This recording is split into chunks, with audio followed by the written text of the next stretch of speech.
Diz aí, escritor, tudo bem? Deixa eu já te fazer uma pergunta. Você sabe fazer corretamente a apresentação da personagem? Não precisa ser exatamente a personagem principal, mas você sabe como, dentro da narrativa, dentro da escrita, fazer com que o seu leitor entenda exatamente quem que é essa personagem, quais são os nuances, os fatores psicológicos. Você consegue fazer com que a pessoa viaje na história das personagens? Se não, ou se sim, mas você quer melhorar, fica comigo nesse vídeo, porque hoje o tema é sobre a apresentação da personagem. E se você já acompanha o canal, você sabe exatamente do que eu estou falando. Inscreva-se no canal, ative as notificações, porque toda quarta-feira tem um vídeo fresquinho, feito com muito carinho e com um ótimo conteúdo para você. Então vamos lá, hoje o vídeo eu vou ler também um pouquinho aqui, que é como aqueles vídeos onde tem os dados de mercado, é muito e muito conteúdo. E aí não dá para passar de uma maneira tão espontânea assim, seguindo um roteiro, porque tem muita coisa que eu tenho que me ater aqui. Então preste muito mais atenção com seus ouvidos, anote, papel e caneta. Se você está no computador, abre um bloco de notas, ou Word, Google Docs, bom, não importa. Mas vai anotando, pausa o vídeo, aquilo que você não entendeu, volta o vídeo, porque esse conteúdo ele é muito e muito importante e de certa maneira um pouco denso. Então, talvez para você digerir isso, você vai ter que ter uma prática e vai ter que entender exatamente o que eu estou tentando passar para você, tá bom? Então vamos começar aqui. A apresentação da personagem é algo que merece ser muito bem conversado no círculo dos escritores, óbvio. Muitas são as maneiras que os autores usam para o desenvolvimento de uma personagem dentro de uma narrativa, tá? Aqui a gente já começa com isso, não tem o certo e errado, são várias e várias maneiras que você pode estar utilizando para apresentar a personagem ou as personagens.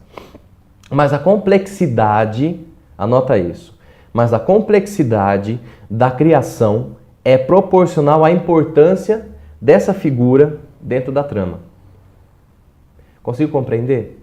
Quanto mais complexo é essa apresentação, ou seja, quanto mais tem uma riqueza de detalhes, quanto mais você volta no passado do personagem, tantas outras coisas que podem acontecer para você apresentar, isso está extremamente ligado com o fato que essa personagem é importante. É por isso que você nunca sabe exatamente, ou muito pouco, dependendo do livro, do que realmente se passa na cabeça do coadjuvante. Ou o que se passa na figura daquele cara que é o segurança, perdão, do Coliseu. Vamos imaginar aqui um livro do Dan Brown, por exemplo. Você não sabe o que está passando na cabeça dele, porque ele é extremo, é o coadjuvante do coadjuvante do coadjuvante. Mas você sabe que passa na cabeça mais ou menos as personagens principais. Quais são as dores do passado, por que aquela pessoa está lá, qual que é a importância, quais são os cacuetes, os tiques. Bom, tudo isso eu vou estar te falando aqui também. Mas só para você entender, quanto mais é importante a figura, mais complexo, ou seja, mais riqueza de detalhes tem que ter a respeito dessa personagem, tá? Então não é um cara que está solto lá, ele vai lá e fez, é um detetive, pronto, acabou a história. Não, você tem que dar mais vida. O que aconteceu com ele, o que acontece dentro dele, o que ele viu, o que ele sentiu, o que ele ouviu. Até porque a maioria dos leitores, obviamente, se identificam, né, ou com o protagonista ou com o antagonista, que acontece muitas vezes, por conta dessa riqueza de detalhes. Você começa assim, mas eu penso igual esse cara, eu já vi alguém que faz isso, que aconteceu a mesma coisa. E por mais que seja uma ficção, tem muita coisa que se aproxima, obviamente, da realidade. Tá? Nesse quesito que eu estou falando de um livro policial, um drama, um romance, que tem uma profundidade muito maior, tá bom? Então vamos lá. Os personagens são aquelas peças fundamentais para desenrolar uma narrativa. Não foque em locais, foque nas pessoas. Das personagens que você quer transportar para um local e mostrar esse local, mostre de acordo com o ponto de vista daquela personagem. Quando ela chegou, ela viu isso, um sol escaldante, os passarinhos cantando. Não que o local é assim, mas como que a personagem viu esse local. Isso é muito importante, tá? Através deles, né, dos personagens, o leitor terá a visão da trama, acompanhando seu desenvolvimento e tudo que o cerca. É a forma de levar o próprio leitor para dentro da sua narrativa, podendo assim vivenciá-la. Ou seja, através dos olhos dos personagens, das personagens, seria mais correto de falar, que você consegue ver realmente a obra acontecendo, tá? É como se fosse os personagens contando a história para você. Aí entra aquela coisa, o personagem que também é narrador, tá bom? Por isso é extremamente importante uma apresentação de personagem coerente, apresentando tanto suas perspectivas, da trama, com as experiências que o levaram a ser como é. Passado, presente e futuro. Por que ele é dessa maneira? Por que ele escolheu essa carreira? Isso é muito importante, tá? Podendo ser humanos, mitológicos, seres sobrenaturais, animais, elementos cósmicos e da natureza, as figuras devem ter uma caracterização, anota isso, as figuras devem ter uma caracterização que faz sentido com seu papel na história e com sua importância. Um semideus, filho de algum deus da guerra, deve apresentar características voltadas para a sua origem, bem como isso deve fazer parte do seu papel no enredo. Acho que você compreendeu aqui muito bem. De acordo com o que esse personagem faz, você vai dar uma riqueza mais de detalhes para que a gente consiga, como leitor, perceber exatamente como é a realidade dele, como é o corpo dele, como é que é a maneira dele pensar. Por exemplo, aqui um semideus, como que era naquela época, né, na era mitológica, o que ele via, o que ele sentia, o que o pai dizia, o que a mãe dizia, em determinada guerra, o que ele fez. Tudo isso como se fosse um campo semântico do que aquele personagem está atribuído a fazer. Então, se ele é um guerrilheiro, ele está atribuído a guerrilhar. Por que ele guerrilha? Por que ele luta tanto? Quem que ensinou ele?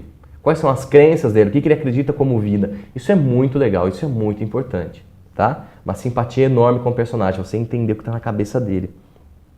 Então, vamos lá. Vamos fazer uma descrição muito simples para entendermos... Perdão, que estou meio ruim esses dias, tá? Melhor a apresentação da personagem, tá? Uma descrição aqui. Então, vamos lá. Presta atenção nisso, isso é muito importante. Aspas.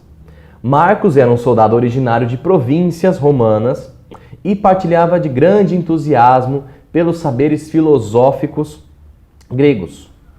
Após conhecer as histórias dos seres fantásticos da Grécia, partiu em uma aventura, buscando sabedoria divina. Aqui você está entendendo um pouquinho sobre a jornada do herói, que vale muito a pena você pesquisar sobre isso. Joseph Campbell, tá? A jornada do herói. Boas histórias são escritas em cima da jornada do herói. O cara que estava em determinada maneira, aconteceu alguma coisa, ele teve um aprendizado, aí ele aprendeu muito fora da terra natal, resumidamente, tá? Muito fora da terra natal, ele até relutou em absorver aquele conteúdo, em ser aquele herói que ele estava sendo moldado. E aí depois que ele tem a visão da salvação, que ele sabe exatamente a solução dos problemas, que ele se tornou o herói, aí ele volta para a terra natal e leva aquela história, leva aquele conhecimento, aqueles valores, as virtudes, para poder ensinar ou servir aquela terra, tá? Então é uma história que tem a parte onde ele se desperta para o que está acontecendo, onde ele reluta para não mudar, onde ele começa a mudar, mas ele está fora do lugar onde ele estava antes de ter percebido o problema. Tô ruim de novo. Ele aprende a resolver esse problema, digamos assim, e ele volta para contar como que se resolve esse problema, tá? É mais ou menos isso, bem resumidamente. Vale muito a pena você ler a obra de Joseph Campbell, tá? A Jornada do Herói, ou o Mito do Herói, mas é mais conhecido como a Jornada do Herói. Então podemos extrair pontos básicos sobre o personagem a partir da descrição, que eu acabei de te falar agora. Soldado romano.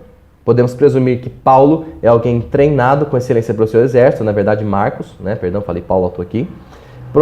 Provavelmente um exímio estrategista e combatente, porque eu falei que Marcos era um soldado originário de províncias romanas e partilhava de grande entusiasmo pelos saberes filosóficos gregos. Então você já imagina como é que é a vida desse cara. Qual que é os aprendizados que ele tem, quais são os conhecimentos, as habilidades que ele tem, a maneira dele de ver o mundo, porque eu estou falando que ele é um combatente, tá? A parte do entusiasta da filosofia grega, que é o finalzinho dessa frase. Possivelmente ele é um sábio, ou no mínimo ele sabe bastante coisa desse tema, tá? Então suas ações correspondem a um intento maior. Ele está buscando talvez um significado maior na vida, porque ele é um simpatizante da sabedoria grega e tudo mais, bonitinho, legal? Não apenas materiais, mas buscando algo metafísico. Tudo isso, tá? Essas duas explicações que eu te passei estão na primeira descrição, tá? Onde Marcos era um soldado originário de províncias romanas e partilhava de grande entusiasmo pelos saberes filosóficos gregos. Tudo isso, o leitor começa a ter uma pré-concepção de como que esse personagem é. No que ele acredita, o que ele vê, o que ele deixou de ver, o que ele come, o que ele bebe, como é que é a rotina dele diária. Isso é muito legal. Você viu? Tudo isso está dentro de uma frase. Então vamos lá. Inicia a jornada depois de ouvir sobre os deuses e suas histórias, movido por interesse grandioso, podendo ser piedoso ou não. Isso faz parte também da descrição, que está aqui na outra parte, na parte de baixo. Após conhecer, voltando na descrição, se você não anotou, após conhecer as histórias dos seres fantásticos da Grécia, partiu em aventura buscando sabedoria divina. E é nessa parte que ele inicia a jornada dele, depois de ouvir sobre os deuses e suas histórias. Tá? Isso tudo está naquela descrição. Então ele está sendo movido por um interesse grandioso, ele quer ser alguém maior, ele quer conhecer mais a respeito da vida, ele quer conhecer mais a respeito dos sentimentos, mais a respeito da grande verdade ou das grandes perguntas que tanto nos dilaceram às vezes por dentro, né? Por que eu estou aqui? Por que eu fui feito? Para onde que eu vou? Como é que é a vida depois da morte? E então tudo isso você consegue incumbir nele a partir daquela descrição, tá? Olha que legal. E ele fala, em busca da sabedoria divina, que é a última parte da descrição. Que eu vou ler aqui mais uma vez para você, que eu sei que a gente acaba esquecendo, então vamos lá. Marcos era um soldado originário de províncias romanas e partilhava de grande entusiasmo pelos saberes filosóficos gregos. Após conhecer as histórias dos seres fantásticos da Grécia, que eu expliquei até essa parte agora, tudo que está incumbido na descrição, ele partiu em aventura buscando sabedoria divina. Então o que fala sabedoria divina? O que está incumbido lá dentro? Aqui apresenta o objetivo de sua missão. Isso vai cercear todos os passos dele no decorrer dessa narrativa, no decorrer desse livro, dessa obra. Isso é muito importante. Esta sequência da narrativa abre a brecha para o questionamento do leitor. Qual a razão dele fazer isso? Por que ele está em busca de sabedoria divina? O que aconteceu com ele? O que aconteceu com ele há muito tempo atrás que deu essa vontade enorme de buscar sabedoria divina, de sair talvez da terra natal dele e de se aventurar pelo mundo? Olha que importante essa apresentação. E tudo isso numa frase de 2 linhas. Tá? Então qual que é a razão dele fazer isso? De buscar isso. A partir daqui, a trama pode tomar diversos rumos, porque está em busca de algo e a gente sabe que nem sempre é o mesmo caminho, não é um caminho constante, linear. Vão acontecer várias coisas, várias aventuras, como diria na sessão da tarde. E é sempre interessante deixar mistérios, anota isso, é sempre interessante deixar mistérios que serão revelados gradativamente para o leitor. Não é à toa que tanto livro ou tantas obras ficcionais, em alguns filmes que são muito bons, alguns começam pelo fim. E do nada quebra aquela cena, sei lá, ele tá lá lutando no meio da guerra, aí aparece alguém em cima dele com a espada, e na hora que vai colocar a espada no peito dele, pum, ele fecha os olhos, aí tem aquela cena toda preta, e volta 10 anos atrás. Tudo que estava acontecendo. Até depois, em algum momento, ele volta, que aí você não está entendendo por que ele está guerrilhando, quem é que vai matar ele. E aí você vai encaixando as pecinhas para apresentar quem é aquele cara que está em cima dele com a espada, a ponto de colocar no peito dele, e ele está lá quase a ponto também de morrer. Olha que legal isso, como consegue prender a atenção do leitor e depois você explora toda a personagem, toda a trama e revelando todos os mistérios. Nesse caso, desse exemplo, é o mistério do porquê que ele está lá. Por que ele está guerrilhando? Quem que é aquele cara que está lá em cima, que estão numa troca de olhares como se fossem irmãos ou inimigos, né, de longa data. Isso é muito legal. Então aqui, para a gente poder resumir, uma boa apresentação de personagem traz uma boa descrição do mesmo e apresenta quem ele é e o que o leitor pode esperar dele. Aqui eu vou abrir também aqui um parênteses. Nesse quesito do que você pode esperar do protagonista ou da personagem, é aí que tem o tão chamado plot twist. Você não esperava, ele era uma pessoa era uma mulher muito fechada, muito ranzinza, que não queria ajudar por nada, ela só queria ficar na casa dela, por exemplo, e do nada tem uma reviravolta, aparece alguém, fala alguma coisa a respeito do passado dela, ela tem uma catarse, digamos assim, e aí você não esperava que ela realmente fosse contribuir, e ela começa a contribuir para a história, tá? Então tem uma reviravolta. Então a gente não pode deixar também muitas vezes como a previsibilidade literária, tá, muito exposta, senão o livro fica chato. Tem livro que eu tenho certeza que você já leu e que o livro era chato. Você sabia exatamente o que eu queria fazer. Quando ia fazer, por que ia fazer, aquela coisa. Eu sei que o protagonista vai ganhar no final. É o que acontece em muitos filmes, em desenhos, em quadrinhos, que até um pessoal brinca muito falando que é o excesso de protagonismo. Ele está lá todo jogado no chão, do nada acontece alguma coisa, ele ganha forças cósmicas e fenomenais e vai lá e consegue vencer a luta. Sendo que se você somasse 1 mais 1 dava 2, quando você usa o protagonismo, explícito assim, de uma maneira exacerbada, 1 mais 1 não é mais igual a 2, 1 mais 1 é igual a 5, e 5 é o protagonista, tá? Tá todo caído, tá todo machucado, não tem mais energia, tá com fome, tá suado, tá, sei lá, tá com os ossos da costela expostos, e ele vai lá e consegue vencer aquele que tá perfeito, todo intacto, com armadura. Causa um estranhamento, esse excesso de protagonismo, tá? E também tomem muito cuidado com isso. Então vamos lá. Mas é claro que sempre devem haver elementos ocultos que incentivem a mente de quem lê. Isso proporciona uma maior imersão na história. Comece a contar sobre esse personagem. Em algum momento você para de contar, por exemplo, sobre a infância dele. E aí você volta para o presente, onde está correndo essa narrativa. E você deixa esse quesito do passado, eu já vi isso em alguns livros e também em alguns filmes, e que é muito interessante. E você volta e continua contando aquela história. Então vamos imaginar assim, por exemplo, o Batman. Tá? Uma coisa bem comum aí. O Batman vai lá, cai no poço, vê um monte de morcego. Corta a cena e tá lá ele conversando com o Alfred, por exemplo, sobre alguma outra coisa. Ele começa a tomar algumas ações e vem alguns flashbacks. Um flashback é outro dele lá dentro do poço com um monte de morcego. Só que você não sabe o que aconteceu depois. Vai chegando no final da trama, aquilo lá tá solto, é uma ponta solta na mente do seu leitor, na mente do espectador.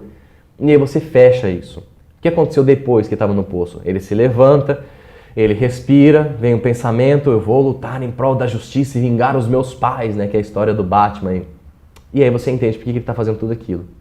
Então é legal você ir cortando e dando pequenos pedaços do que se passa na mente dele, qual que é o passado dele, do que ele fez, e depois você volta. Então é uma brincadeira entre o presente e passado, onde uma coisa vai conversando com a outra. Isso é muito legal.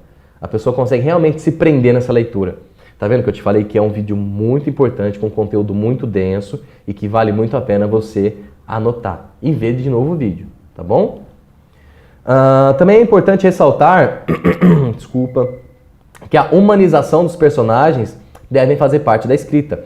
Por mais que ele seja um super-herói, por mais que ele seja o cara mais inteligente ou a mulher mais corajosa de toda a narrativa, tem que ter uma dor humana. Não pode ser extremamente super, uma pessoa inabalável, uma pessoa que não quebra por nada. Ela tem algum medo, ela tem algum receio, tem alguma coisa que toca na ferida dessa pessoa, desse personagem, e ele se sente para baixo, acabado, tem dores. Se a gente pegar, por exemplo, das últimas obras aí que a gente vem vendo, não exatamente obras literárias, tá? Mas obras como um todo, de grandes personagens, por exemplo, heróis, mais uma vez. Você vê que aqueles que a gente consegue sentir uma maior simpatia não são aqueles que são invencíveis, mas aqueles que têm problemas. É aquele cara que ele coloca uma capa para poder salvar o mundo, chega em casa, tem problema financeiro, tem que conversar com a mulher, tem que arranjar dinheiro para comprar o leite da criança, e tem vários e vários problemas do dia a dia. Em algum momento ele consegue extrapolar, ele consegue ser mais ou menos invencível. Só que em outros momentos ele é extremamente humano. Aí você consegue conectar uma pessoa com a outra. Então se o seu personagem é muito inteligente, em qual momento que ele é menos inteligente? Qual que é o problema emocional que ele tem? Qual que é o trauma do passado que ele carrega? Vamos imaginar, tá lá o personagem, naquela trama policial, e na hora que ele encontra o inimigo, na hora que ele vai prender ele ou vai dar aquele tiro, digamos assim, que ele pega o revólver, vem uma lembrança dele na hora que ele olha no olho do inimigo dele, do arqui-inimigo. No olho ele consegue ver o semblante do olhar do filho dele, que há 5 anos atrás está desaparecido. E nesse momento, aquele cara que é muito durão, ele fica meio reticente, ele não aperta o gatilho e aí continua a trama, porque o cara começa a ir embora, então você acha que a trama vai acabar. Por conta de uma humanização, por conta de um medo, por conta de uma lembrança, não acaba a trama ali. Isso é muito legal, muito mesmo, tá? Personas idealizados acabam trazendo pouca identificação, ou seja, aquela pessoa que está muito longe, mas muito longe. Ele é perfeito, ele é inteligente, ele é muito corajosa, tudo dá certo na vida. Você sabe que aquilo não é somente uma ficção, aquilo é um devaneio, não existe. E por mais que seja uma obra de ficção, realmente também não existe. Não existe, pode ser um ser cósmico fenomenal, pode ser um deus grego, ele também tem alguns probleminhas em casa para resolver. Tá? Tem umas coisinhas lá no Monte Olimpo, alguém que não limpou direito lá, alguém que não entregou direito o currículo no Monte Olimpo e não está funcionando, ele está nervoso. tá? Então, humanização, independente de como que esse personagem é. Alguém que supera a sua dificuldade ou que cai mesmo tendo muito poder. Olha essa importância aqui. Faz com que as pessoas se enxerguem na história e possam mergulhar mais a fundo pelas experiências dos personagens, tá? Então, faça uma descrição. Nessa descrição, você vai utilizar o quê? O campo semântico. Se eu falo que ele é um guerrilheiro, eu consigo imaginar como é que é o dia a dia, eu consigo imaginar como é o corpo dele. Por exemplo, se eu começo um livro, né, falando, é um livro mais do contemporâneo, e você começa a contar a história de um hacker, né, um cara que mexe com o computador e tudo mais. O que você imagina como um hacker? Que tem o corpo todo estourado, cheio de veia, maravilhoso, ou um cara um pouco gordinho ou um pouco magrinho, que está usando aquele óculos e que gosta de deixar o quarto escuro. Você até quando imagina hacker, você lembra, por exemplo, da obra do Matrix. Você imagina que ele está utilizando uma tela que é tudo preto e está utilizando lá o sistema DOS, tudo em verdinho. Você começa a imaginar assim. No mínimo você está imaginando que ele está no notebook e que ele está hackeando algum sistema. Sendo que não pode ser isso. Mas você imagina. Então ela é uma estudante e como tem muita obra aí fora, né, obra estrangeira, principalmente norte-americana, ela é uma estudante e líder de torcida. Como que você já imagina ela? Como que é o dia a dia? Ela é mimada, não é mimada? É aquilo que o pessoal gosta de falar por aí, né? Longe de mim aí preconceito, nada disso, só para dar um exemplo. Ela é patricinha, né? Onde o pai paga tudo, onde ela só tem que treinar para ser uma ótima líder de torcida e estudar. Então, a partir dessas palavras, você consegue fazer com que o leitor já imagine como é que é o dia a dia, como é que esse cara pensa, o que ele faz, o que ele deixou de fazer. Por isso a importância da descrição.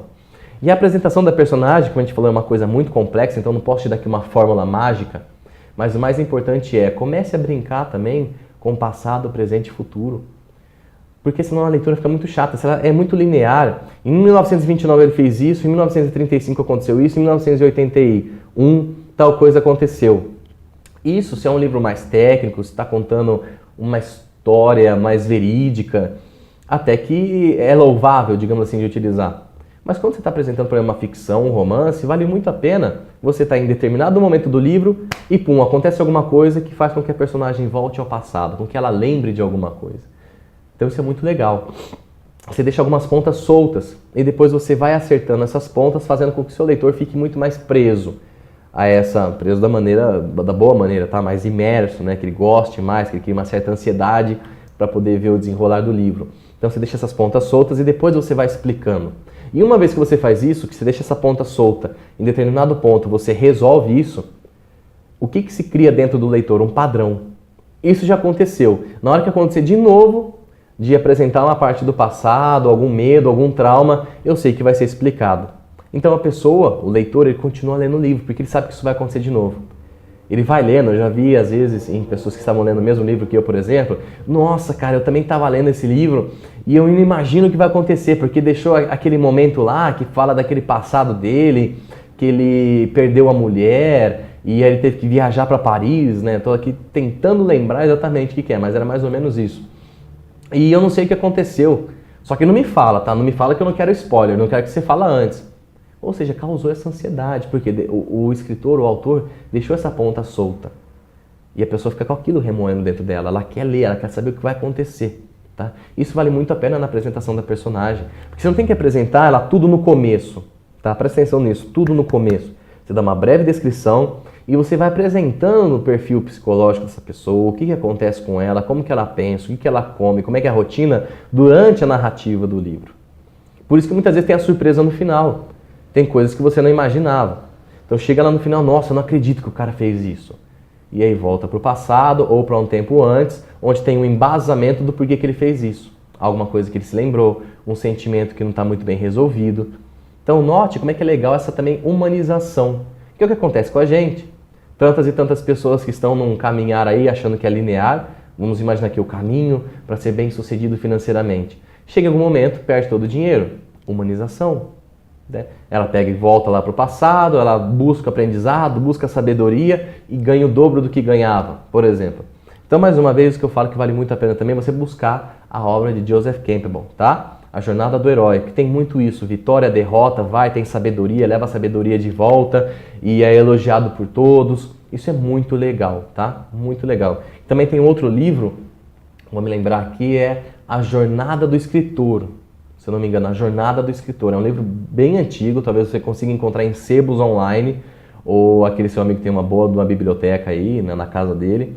Mas procura A Jornada do Escritor. Tem A Jornada do Herói e A Jornada do Escritor.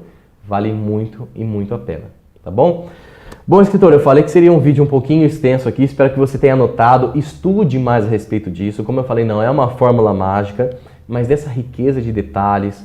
Se divirta escrevendo a respeito da personagem principal, das personagens coadjuvantes, o antagonista, e dê essa riqueza de detalhes. Faça com que o seu leitor realmente tente entender, pelo menos que ele busque, pode ser que ele não entenda por completo ainda, mas que ele tente toda hora juntar as peças.